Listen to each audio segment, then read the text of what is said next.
To da mi je bivši nije neki omiljeni lik bio jasno iz prethodne pesme, pa sad imam cijelu posvećenu njemu.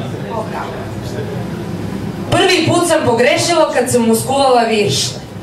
Gladan je više ličio na umetnika, manje na člana potrošačkog društva. Društva namerenog da potroši mene.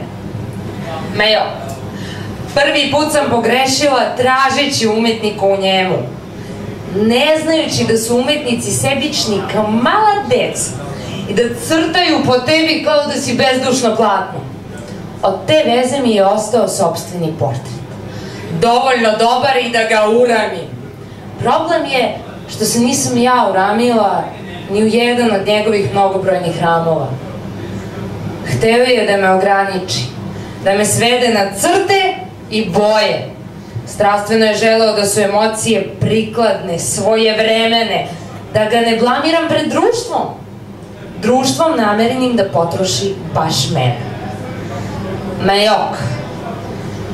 Prvi put sam pogrešila kad sam svršila u njegovom naručju, otvorena i rastrzana sa uzvikom volim te!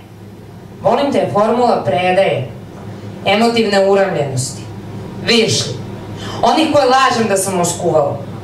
Bilo mi je dozvoljeno samo da seckam povrće, dok je on u kuhinji stvarao neko remek delo. Dobro je kuvao. Ja nisam bila ni za to.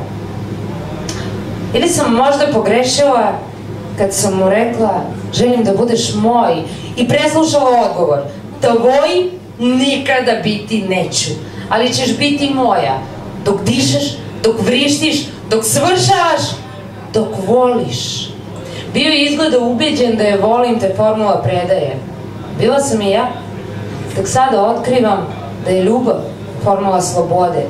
Moje oslobođenosti od svega pa i od njega, jer mi ne treba da bih ga volela. Ne treba mi ni seks, ni zajedničko buđenje, ni ritualno spremanje doručka. Eno ti maleka, možeš i sam preliti njime svoj čokoladni musli. Treba mi samo moje srce koje nestaje ni u jedan ram.